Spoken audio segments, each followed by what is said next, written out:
வழக்குகள் அப்படின்னு நம்ம நீதிமன்றத்துக்கு போயிட்டோம்னாக்கா அது வந்து முடிவுக்கு வர்றதுக்கு பல ஆண்டுகள் ஆகுது.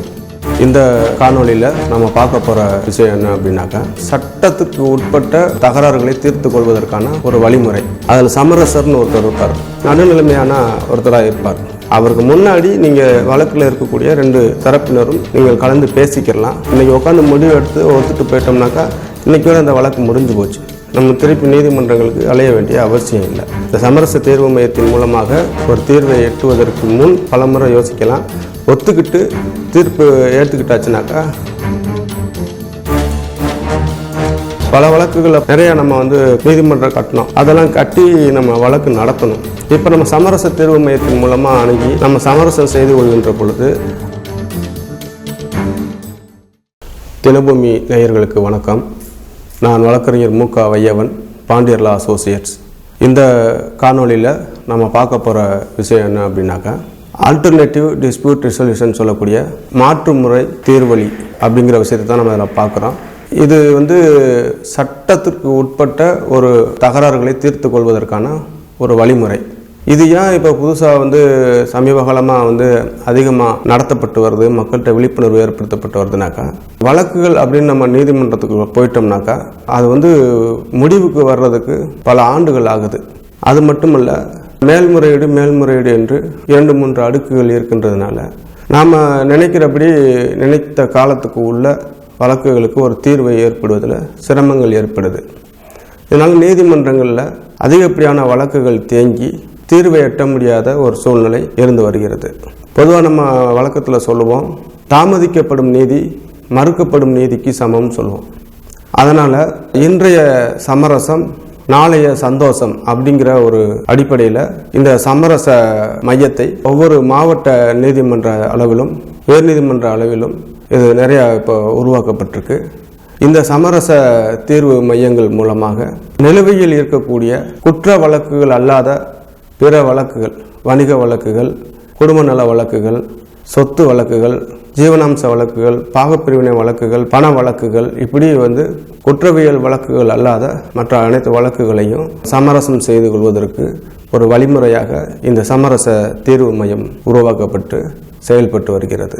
இது நீங்கள் நம்ம நீதிமன்றத்தில் வழக்கு நடந்துக்கிட்டு இருக்குன்னு வச்சுக்கோங்களேன், அது எந்த ஸ்டேஜில் இருந்தாலும் சரி, நாம் அதை சமரச தீர்வு மையத்திற்கு மாற்ற சொன்னால் நீதிமன்றம் சமரச தீர்வு மையத்துக்கு மாற்றுவாங்க. அது நீங்கள் நேரடியாகவும் வழக்கில் சம்மந்தப்பட்ட வழக்கு தரப்பினர் நேரடியாகவே நீங்கள் கோரிக்கையை முன்வைக்கலாம். அல்லது வழக்கறிஞர் நீங்கள் நியமிச்சிருந்தீங்கன்னா வழக்கறிஞர்கிட்ட சொல்லி அந்த சமரச தீர்வு மையத்திற்கு அந்த வழக்கை மாற்ற சொல்லலாம். நீங்கள் வேண்டுகோள் விடுத்ததுக்கு பிறகு நீதிமன்றம் சமரச தீர்வு மையத்திற்கு அந்த வழக்கை மாற்றுவாங்க. சில வழக்குகளில் நீதிமன்றமே இந்த வழக்கை சமரச தீர்வு மையத்திலேயே தீர்வு காணலாம்னு நினச்சாங்கன்னா அவங்களே கூட சமரச தீர்வு மையத்திற்கு அனுப்பிட்டு நீங்கள் அங்கே தீர்வுக்கான முயற்சி எடுங்கன்னு சொல்லி வழக்கு தரப்பினர்களுக்கு சொல்லி அனுப்புவாங்க. சமரச தீர்வு மையத்தை பொறுத்த வரைக்கும் பார்த்தீங்கன்னாக்கா, அதில் சமரசர்னு ஒருத்தர் இருப்பார், ஆர்பிட்ரேட்டர். அவங்களுக்கு ஒரு ஆர்பிட்ரேட்டராக நீங்கள் எப்படி செயல்படணும் அப்படிங்கிறதுக்கு பயிற்சி இருக்குது. அந்த பயிற்சியெல்லாம் கொடுத்து தான் அவரை அங்கே சமரச தீர்வு மையத்தில் அமர்த்துவாங்க. இப்போ அவர் வழக்கில் வாதி தரப்பாகவோ பிரதிவாதி தரப்பாகவோ இருக்க மாட்டார். அவர் ஒரு பொதுவானவராக இருப்பார், நடுநிலைமையான ஒருத்தராக இருப்பார். யார் பக்கமும் சார்ந்து அல்லது சாய்ந்து அவர் பேச மாட்டார். அதே மாதிரி அந்த வழக்குகளில் ஒரு தீர்வை இப்படி முடிச்சுக்கோங்க, இப்படி ஏற்றுக்கோங்கன்னு திணிக்க மாட்டார்.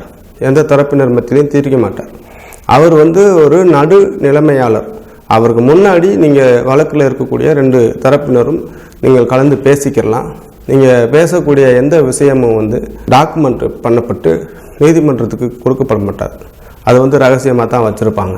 நீங்கள் என்ன வேணாலும் ஒருத்தர் மனசு விட்டு பேசிக்கலாம். இந்த சமரச தீர்வு முறை நடைமுறை கொண்டு வர்றதுனால வெற்றி தோல்வி அப்படிங்கிற ஒரு விஷயம் இல்லாமல் 2 பேருக்குமே ஏற்றுக்கொண்ட ஒரு முடிவாக நாம் இங்கே எடுக்க முடியும். இன்னொன்று, வழக்குன்னு போகும்போது நீண்ட காலங்கள் ஆகுது. அப்போ அந்த நீண்ட காலங்களையும் நம்ம இதில் குறைச்சிக்கிடலாம்.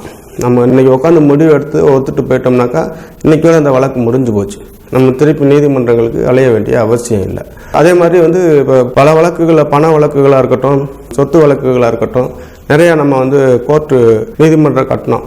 கோர்ட் மவுண்டுன்னு சொல்லுவாங்க, அதெல்லாம் கட்டி நம்ம வழக்கு நடத்தணும். அது வந்து பெரிய தொகையாக வரும்போது நமக்கு அது ஒரு செலவாக இருக்கும். இப்போ நம்ம சமரச தீர்வு மையத்தின் மூலமாக அணுகி நம்ம சமரசம் செய்து கொள்கின்ற பொழுது அந்த கட்டணத்தையே திரும்ப கொடுக்குறோம்னு சொல்லி சொல்கிறாங்க. அதனால் வந்து இந்த மாற்றுமுறை சமரச தீர்வு முறை தீர்வு மையம் அப்படிங்கிறது வந்து சமீப காலமாக வந்து மக்கள் மத்தியில், நீதிமன்றங்கள் மத்தியில் ஒரு பெரிய பேசு பொருளாக மாறி வருது. அதனால் மக்களுக்கு இப்படி ஒரு சமரச தீர்வு மையம் இருக்குது, நம்ம நீதிமன்றத்தில் நிலுவையில் இருக்கக்கூடிய வழக்குகளை நாம் இப்படி மாற்று முறையில் தீர்த்து கொள்வதற்கு நீதிமன்றமே ஒரு சட்ட வழிமுறை ஏற்படுத்தியிருக்கு அப்படிங்கிறத தெரிஞ்சு கொள்வதற்காகத்தான் நம்ம இந்த காணொலியை கொண்டு வர்றோம். இதில் வந்து 2 தரப்பினரும் ஏற்றுக்கொண்டு முடிவு எடுக்கிறதுனால இது சரின்னு ஒத்துக்கிட்டோம் அப்படின்னு சொன்னாக்கா அதுக்கப்புறம் வந்து அதில் மேல்முறையீடு கிடையாது. அந்த தீர்வை சமரசத்தை எட்டுகிற வரைக்கும் நீங்கள் 2 தரப்பினரும் காலம் எடுத்துக்கிட்டு யோசிக்கலாம். ஆனால் சரி இப்போ நாங்கள் ஒத்துக்கிறோம் அப்படின்னு சொல்லி முடிவு பண்ணிட்டீங்கன்னா நீங்கள் என்ன ஒத்துக்கிறீங்களோ அதுதான் தீர்ப்பு, அது நீதிமன்ற தீர்ப்புக்கு இணையானது. அந்த தீர்ப்பை எடுத்துக்கிட்டு நீங்கள் இது பண்ணிக்கலாம். மேற்கொண்டு அது மேல்முறையீடுன்னு எங்கேயும் போக முடியாது. இது மட்டும் தான் நீங்கள் கவனத்தில் வைக்கணும். இந்த சமரச தீர்வு மையத்தின் மூலமாக ஒரு தீர்வை எட்டுவதற்கு முன் பலமுறை யோசிக்கலாம். ஒத்துக்கிட்டு தீர்ப்பு ஏற்றுக்கிட்டாச்சுனாக்கா அதுக்கப்புறம் நம்ம மேல்முறையீட்டுக்கு போக முடியாது. மற்றபடி ஒருவேளை நீங்கள் பேச்சுவார்த்தையில் சமரசம் ஏற்படலை அப்படின்னு சொன்னாக்கா இந்த வழக்கை நீங்கள் பேசுனீங்க விவாதிச்சிங்க அப்படிங்கிறதெல்லாம் எந்த ஆவணமும் இல்லாமல் அப்படியே எந்த நிலையில் நீதிமன்றத்திலேருந்து சமரச தீர்வு மையத்திற்கு அனுப்பப்பட்டதோ அதே நிலையில் அப்படியே திருப்பி நீதிமன்றத்துக்கு அனுப்புவாங்க. நீங்கள் 2 தரப்பினரும் நீதிமன்றத்தில் வழக்கை வந்து நடத்திக்கிறலாம். அதனால் வந்து வழக்குகளுடைய எண்ணிக்கையை குறைத்து மக்கள் நீண்ட காலம் அலைவதை தவிர்த்து இருவரும் எனக்கு தான் வெற்றி, நான் தான் ஜெயிச்சேன், நீ தோத்த அப்படிங்கிற மாதிரி ஒரு மனப்பான்மையெல்லாம் தவிர்த்து இருவருக்கும் ஏற்றுக்கொண்ட ஒரு நீதியாக, இருவருக்கும் ஏற்றுக்கொண்ட ஒரு தீர்வாக இங்கே எட்டப்படுவதன் மூலமாக அடுத்தடுத்து பிரச்சனைகள் மேற்கொண்டு வளராமல் சமரசம் செய்து வைக்கப்படுகிறது. அதன் மூலமாக 2 தரப்பினரும் ஒரு சந்தோஷமான ஒரு மனநிலைக்கு கொண்டு வரப்படுகிறார்கள். இது மீண்டும் மக்கள் வந்து இயல்பான வாழ்க்கைக்கு மேற்கொள்வதற்கு ஒரு நல்ல ஒரு வழியாக இப்போ இந்த சமரச மாற்று தீர்வு மையம் அப்படிங்கிறத உருவாக்கப்பட்டு செயல்பட்டு வருகிறது. அதனை வந்து மக்கள் நிலுவையில் இருக்கக்கூடிய வழக்குகளை, குறிப்பாக வந்து முக்கியமான குற்ற வழக்குகள் அல்லாத வழக்குகளை நீங்கள் இந்த முறையில் நாடி தேர்வை பெற்றுக்கொள்ளலாம். வேறு ஏதேனும் சந்தேகங்கள் இருந்தால் கீழே கொடுக்கப்படக்கூடிய எண்ணில் நீங்கள் தொடர்பு கொண்டு கேட்டுக்கொள்ளலாம், அல்லது பின்னூட்டங்களில் நீங்கள் அந்த கேள்வி எழுப்பி அதற்கான விடையை பெற்றுக்கொள்ளலாம். நன்றி. நம்ம சேனலை சப்ஸ்கிரைப் பண்ணாதவங்க சப்ஸ்கிரைப் பண்ணிக்கோங்க. அப்படியே மறக்காமல் பெல் பட்டனையும் ப்ரெஸ் பண்ணிடுங்க.